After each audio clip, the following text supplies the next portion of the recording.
Professeur Jean-Daniel Lelièvre, bonjour. Bonjour. Vous êtes chef de service à l'hôpital Henri Mondor de Créteil, chef du service des maladies infectieuses, mais vous êtes aussi expert vaccin à la Haute Autorité de Santé.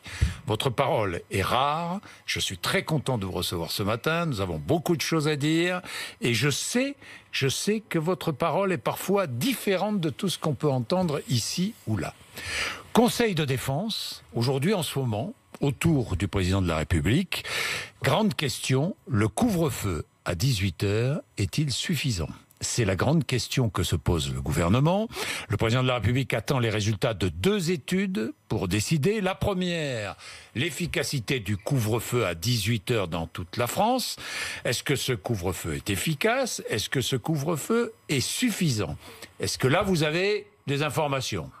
Non, j'ai pas des informations directes là-dessus. Il faut attendre ces résultats.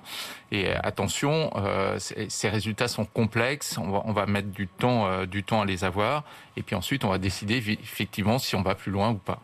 Deuxième indicateur attendu par le président de la République, la pénétration des variants. Les variants britanniques, les variants sud-africains et autres variants. Alors, on a déjà une indication.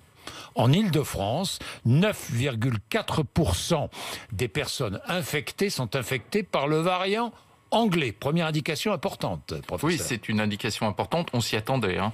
Quand on voit ce qui s'est passé au Royaume-Uni, on a vu qu'au début du mois de novembre, ils étaient à 1 ou 2%. Et petit à petit, ça prend de l'importance. Et c'est la situation qui est à l'heure actuelle au Royaume-Uni, d'où l'inquiétude des autorités et d'où toutes les questions autour du confinement. Bien, toutes les questions autour du confinement. Nous allons les poser, ces questions, avec vous, et nous allons réfléchir autour de votre savoir. Le confinement est inéluctable. C'est ce que disent certains. D'autres disent que ce serait un échec. Chacun a son avis sur la question. Vous avez votre avis sur la question. Quel est-il, professeur Lelièvre ? J'ai pas un avis direct sur le confinement, mais vous avez un avis sur la manière dont la population française va recevoir les décisions politiques qui seront prises dans les jours qui viennent. Oui, alors il y a 2 choses. Je dirais un avis scientifique. Alors, moi, je ne suis pas un spécialiste du confinement. Moi, je suis un spécialiste de la vaccinologie. Ce que je vois, c'est ce qui s'est passé dans les autres pays, typiquement le Royaume-Uni. Et on voit bien que pour contrôler l'infection, il a fallu faire du confinement. Donc je me dis, il est possiblement inéluctable que ce confinement arrive à un moment donné en France. La question, pour moi, n'est pas tellement le confinement en soi-même. On va faire des confinements, on va faire des couvre-feux, ça on est obligé tant que cette maladie n'est pas contrôlée. Oui, d'ailleurs, on va oublier peut-être ce mot confinement. Confinement, couvre-feu, des mesures strictes vont être prises et maintenues dans les semaines qui viennent. Tout à fait. Et il faut qu'on vive avec cette idée que ça va survenir demain, ça va survenir après-demain. On va vivre très longtemps avec cette maladie. Le vaccin va nous permettre de protéger les plus fragiles, mais ne va pas nous permettre de contrôler complètement la maladie dans notre pays. Donc il faut vivre avec cette idée-là. La problématique que l'on a, à mon sens, c'est que pour l'instant, la population ne s'est pas accaparée cette question. Nous n'avons pas réfléchi de manière collective à comment nous vivons quotidiennement. On parle du monde d'avant, du monde d'après. Il faut qu'on trouve comment on vit quotidiennement avec ce virus. C'est très intéressant ce que vous dites, professeur Lelièvre. Ça veut dire quoi ? Ça veut dire qu'aujourd'hui, on réfléchit confinement oui, confinement non, mesures plus strictes, pas de mesures plus strictes. En fait, il faut réfléchir autrement, penser à la manière dont la population va recevoir les décisions. Commencer à penser comme cela. Tout à fait. Se mettre à la place déjà de la population. Oui. Donc on peut imaginer, si j'ai bien compris, professeur Lelièvre, des mesures strictes, mais parallèlement un assouplissement des conditions de vie de la population française. Tout à fait. C'est-à-dire que quand on vous donne un traitement et on va vous dire c'est très très lourd, vous êtes atteint d'un cancer, vous prenez une chimiothérapie, vous l'acceptez si demain vous savez que vous allez aller mieux, que vous allez guérir. Et donc c'est ça qu'on n'a pas encore fait, c'est ce travail-là. C'est-à-dire qu'on dit aux gens, il va falloir faire des confinements, ça va être compliqué pour vous, mais d'ailleurs on leur dit pas, oui mais après le confinement, il va falloir qu'on réfléchisse. Il va falloir qu'on réfléchisse au monde de la culture. Il va falloir qu'on réfléchisse aux gens qui ont aux restaurateurs, parce qu'on peut pas laisser les gens en leur disant, là on reconfine. Ils sont déjà dans une situation catastrophique. On reconfine et quoi demain? Donc on peut prendre des mesures strictes et parallèlement rouvrir certaines activités. Il faudra. Je ne vois pas comment on peut faire autrement, parce qu'encore une fois, on va vivre très longtemps avec ce virus. Donc évidemment, on ne va pas revenir comme avant, parce que ce serait de nouveau la catastrophe, mais il faut trouver ceci. Il faut trouver avec des conditions sanitaires strictes, évidemment, mais il faut permettre la vie. Vous dites, on ne peut pas, aujourd'hui, on ne peut pas reconfiner, on ne peut pas tout fermer sans permettre la vie. C'est plus possible. C'est plus possible. C'est plus possible, à mon sens. Enfin, vous êtes comme moi, vous avez une famille, vous avez des gens qui travaillent dans des secteurs compliqués, très invalidés à l'heure actuelle. Il faut leur permettre de revivre demain. Pour l'instant, ils sont dans une espèce de survie qui est absolument intolérable. Donc réfléchissons à un confinement et parallèlement à une réouverture de certaines activités. À mon avis, c'est la seule manière de faire accepter le confinement à l'ensemble de la population. Bien, professeur Lelièvre, je sais que beaucoup de scientifiques s'expriment partout, sur tous les plateaux de télévision, de radio ou dans les journaux. Vous êtes assez rare dans les médias. On écoute les infectiologues, on écoute les réanimateurs, les chefs de service dans les hôpitaux. Et on a parfois l'impression qu'ils n'ont pour horizon que ce qu'ils voient dans leur propre service. Vous comprenez ce que je veux dire? C'est qu'il commence à y avoir une distanciation de la population avec votre parole de médecin. Cette forme de désobéissance civile qui est là, qui est latente, vous la sentez?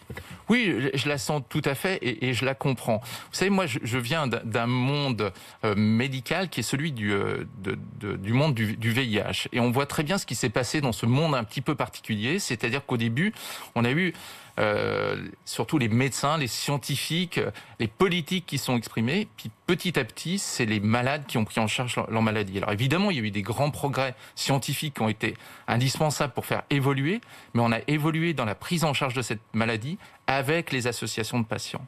Et ça, on va en avoir besoin parce que pour l'instant, ce qu'on entend dans les médias, ce sont des politiques, ce sont des scientifiques et des médecins comme moi, mais c'est une vision du puzzle qui est beaucoup plus complexe que ça. Il faut qu'on entende la société civile. Alors, les Français, est-ce qu'on peut dire ce que disait l'acteur Niels Arestrup sur France 2 dimanche? Est-ce que les Français sont des victimes? Non, je ne suis pas sûr que les Français sont des victimes. C'est compliqué d'avoir cette participation de la société civile. Qui va représenter cette société civile? Tout à l'heure, c'était assez simple quand je vous donne l'exemple du VIH, parce que c'est une maladie chronique, c'est des gens qui sont très impliqués. Oui. Là, c'est plus compliqué, mais il faut qu'on ait cette participation. Est-ce que nous confions notre autonomie, notre liberté à des médecins? Est-ce que nous vous confions notre autonomie et notre liberté aujourd'hui? D'une certaine manière, oui, puisque c'est moi qui m'exprime aujourd'hui, donc je vais avoir un avis scientifique. Et au bout d'un moment, il faut avoir un avis de gens de la société civile, de gens je dirais, de tout le monde. Le nombre d'hospitalisations est en hausse. Vous le sentez à Henri-Mondor, à Créteil? Alors, on le sent peut-être un tout petit peu moins à l'heure actuelle à Henri-Mondor, mais on sent qu'on est vraiment sur un équilibre assez précaire. Ça monte, ça descend, mais on n'est pas redescendu comme on avait pu le faire après le premier confinement. On voit qu'il y a toujours un nombre important de malades, à la fois dans mon service, à la fois dans les services de réanimation, et qu'on est toujours dans un équilibre très précaire. Est-ce que le variant anglais deviendra dominant en France dans cette maladie entre, je sais pas, fin février, le mois de mars? Oui, très probablement. Oui. Alors il faut je vais vous reprendre un petit peu là, parce qu'il faut éviter de parler de variant anglais. Bon. Parce que variant anglais, on pense que c'est les Anglais qui sont responsables de ça, ce qui est pas le cas. Venu d'Angleterre. On va avoir des variants demain français, on va avoir des variants allemands, on va en avoir On a déjà détecté des variants français? Il y a des mutations en France, il n'y a pas cette association de mutations qui fait un variant, mais il pourrait survenir demain en France, comme il pourrait survenir en Espagne, en Italie, etc. Donc, ne portons pas l'opprobre sur une population particulière. C'est comme la distanciation sociale, je préfère distanciation physique, moi. Tout à fait. Distanciation sociale. Dites-moi, est-ce que ce variant venu de Grande-Bretagne ou venu d'Afrique du Sud, autre variant, est plus mortel? Plus mortel, non, on n'a pas de raison de le penser à l'heure actuelle.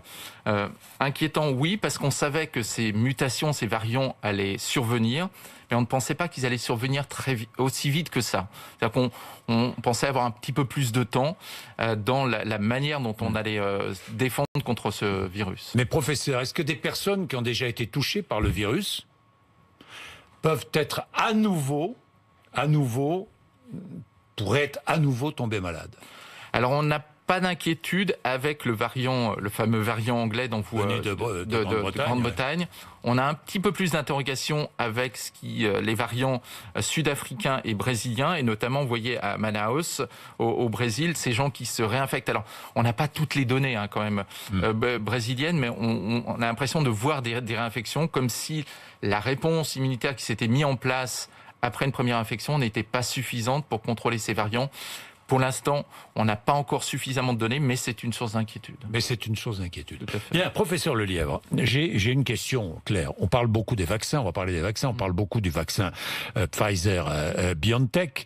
Est-ce que ces vaccins ARN messagers sont efficaces? Bon, je ne parle pas des essais en laboratoire. Maintenant, il y a beaucoup de personnes dans le monde qui ont été vaccinées avec Pfizer-BioNTech. Est-ce que c'est efficace? Est-ce qu'on a des chiffres? On n'a pas des chiffres. On a eu des chiffres d'Israël, mais attention, là encore, c'est des chiffres qui nous sont arrivés de manière indirecte. C'est très compliqué. C'est très simple de voir l'efficacité dans un essai clinique. En vie réelle, c'est forcément beaucoup plus compliqué. Voilà. Et c'est la grande question. Est-ce que grâce à cette vaccination, les hospitalisations baissent? Alors, c'est compliqué puisque en même temps, par exemple en Grande-Bretagne, en même temps vous avez eu le variant anglais qui est arrivé, donc qui a augmenté le nombre d'infections. Donc pour regarder l'impact qu'aurait eu le vaccin s'il n'y avait pas eu ce variant, c'est très compliqué. Ce qu'on va voir en France, et la seule manière de voir ça, c'est de regarder s'il y a des gens qui s'infectent quand ils ont été vaccinés et avec quel type de virus ils s'infectent lorsqu'ils sont vaccinés. Pour l'instant, il n'y a pas de raison de penser que le vaccin ne fonctionne pas, et quand on réanalyse les données israéliennes, on voit que le vaccin a plutôt tendance à fonctionner. Ça prend beaucoup plus de temps. Et c'est pour ça qu'on n'a pas ces réponses à l'heure actuelle. C'est pour ça que c'est la raison pour laquelle vous dites que finalement, retard ou pas retard, ce débat autour du retard de la vaccination n'a pas lieu d'être? Alors, retard ou pas retard, il faut quand même, on le voit maintenant, accélérer. Parce que quand on a commencé la vaccination, on n'avait pas l'angoisse de ce qui se passait en Grande-Bretagne et de quelque chose qui risque de devenir explosif. Là, il faut effectivement aller plus vite Mais plus vite sans dose, comment fait-on? Non. Plus vite avec déjà les doses que l'on a, à l'heure actuelle, et avec les doses qu'on a à l'heure actuelle, essayer de couvrir le maximum de populations à risque en France, puisque c'est couvrir les gens qui demain pourraient être hospitalisés. Oui, là vous n'avez pas d'hésitation. Il faut absolument commencer par vacciner les personnes les plus âgées et les plus fragiles, parce qu'il y a un débat aussi qui est ouvert dans ce pays. Pourquoi vacciner une personne qui n'a plus que, je ne sais pas moi, quelques mois à vivre? Oui, attention. Après, ceci nécessite une réflexion. Moi, je fais partie de la Haute Autorité de Santé. On a dit qu'il fallait vacciner, notamment vacciner dans les EHPAD. Ensuite, c'est une réflexion avec les gens qui doivent être vaccinés. Pas forcément pertinent de vacciner quelqu'un qui a 95 ans, à qui il reste 6 mois à vivre. Mais quelqu'un qui a 75 ans et qui est encore en bonne santé, là, il y a tout intérêt à le vacciner. Oui, vous avez choisi collectivement de commencer la vaccination avec les personnes les plus âgées, les plus fragiles. Oui, et ça, c'est une décision qui est une décision française, mais qui est une décision de nombreux pays. Ce qui a été demandé par le gouvernement à la Haute Autorité de Santé, c'est une équation relativement simple. C'est vous avez tant de doses, quelles sont les personnes qui sont les plus à risque de faire des formes sévères. Il y a eu un énorme travail qui a été fait autour de ce questionnement, et les personnes les plus à risque sont les personnes les plus âgées. Dans d'autres pays, on vaccine en priorité les personnels soignants, ce qui n'est pas le cas en France. En France, on a vacciné ce qui est aussi les 50 ans. Les plus de 50 ans et les personnes dans les EHPAD, ce qui est aussi la recommandation, si vous regardez, de l'OMS, c'est de vacciner les personnes les plus âgées et les personnels soignants qui sont à risque. Donc dans les EHPAD, peut-être aussi dans d'autres services, comme les services de psychiatrie. C'est-à-dire que l'endroit où les gens peuvent être contaminés et où on ne peut pas les isoler dans une chambre, comme on le fait dans l'ensemble des services. Alors, le vaccin va devoir être adapté. Le vaccin, par exemple, Pfizer-BioNTech, va devoir être adapté aux variants venus de Grande-Bretagne. Aux variants de Grande-Bretagne, sans doute pas, parce que les données qu'on a à l'heure actuelle montrent que ce vaccin est efficace sur ce variant. Mais aux autres variants? C'est possible. L'adaptation est rapide? L'adaptation est rapide avec ce type de vaccin, si elle est nécessaire. On n'aura pas besoin de repasser par tous ces grands essais. C'est un petit peu comme le vaccin contre la grippe. Vous ne refaites pas un essai clinique chaque année. Donc on peut aller assez rapidement. La question ensuite, c'est la production de ces vaccins à large échelle. Bien sûr, la production de ces vaccins. On a vu que Sanofi allait produire le vaccin de Pfizer-BioNTech. Ça, c'est une bonne mesure, bonne décision, sauf que 125 millions de doses, pas avant l'été. Oui, c'est toute la difficulté. Oui. On nous a dit, vous allez trop vite, et c'est exceptionnel de faire en si peu de temps un vaccin. Puis là, on nous dit, vous n'allez pas assez vite. Ben oui, mais ça demande du temps. Tout ça demande du temps de produire des milliards de doses de vaccins. On a perdu la notion de temps avec cette épidémie, franchement. On a perdu la notion de temps, mais c'est normal. C'est normal. Oui. On est face à l'inquiétude. Quand vous êtes face à l'inquiétude, vous avez envie que les choses se règlent tout de suite. Et Évidemment. pas dans 6 mois, pas dans 1 an. Évidemment. Les vaccins ARN messagers sont les grands vaccins de cette épidémie. On commence à douter de l'efficacité des autres vaccins qui ne sont toujours pas là, d'ailleurs. Oui, il y a AstraZeneca qui est administré en Grande-Bretagne, mais dont on doute de l'efficacité sur les plus de 65 ans. C'est pas qu'on doute de l'efficacité sur les plus de 65 ans, c'est qu'on n'a pas assez de données, probablement, pour... Le manque de données nourrit le doute. Tout à fait. On a d'autres vaccins de ce type-là, développés par Janssen, qui vont arriver. Il y a les vaccins aussi développés par les Russes, qui sont du même type. Sputnik V. Sputnik V, avec des vaccins qui sont très proches. Avec des vaccins qui sont très proches. Bien, dites-moi, professeur Lelièvre, si nous parlions des traitements, et notamment de ce fameux traitement à base d'anticorps de synthèse qui... Apparemment, ce traitement réduit les hospitalisations et les décès des patients à risque. Expliquez-nous un peu, c'est quoi? C'est une vaccination passive? Oui, c'est ça, c'est une vaccination passive, c'est-à-dire qu'on a pu isoler les anticorps qui sont très efficaces chez des patients, on a pu les cloner, les produire en grande quantité, et c'est ça qu'on va donner très rapidement aux gens qui sont hospitalisés pour leur permettre de contrôler très rapidement le virus. C'est ce qui a été fait pour Donald Trump. C'est ce qui a été fait pour Donald Trump.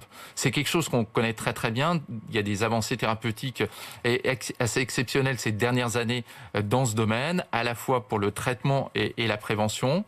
Attention, il va falloir les utiliser à bon escient. Il va falloir les utiliser. Quels sont les risques? Les risques, c'est qu'effectivement, avec ce type de traitement, si le traitement n'est pas efficace, le risque de sélection de mutants chez un individu donné, s'il réplique pendant très longtemps le virus, est un risque. C'est-à-dire des gens qui ont un système immunitaire qui fonctionne moins bien et qui sont malheureusement les gens qui vont faire des formes les plus graves de cette maladie. C'est-à-dire, dans un premier temps, ça va renforcer le système immunitaire et si sur la durée, le risque, c'est que ça affaiblisse le système immunitaire? Non, c'est pas ça. C'est-à-dire que vous allez...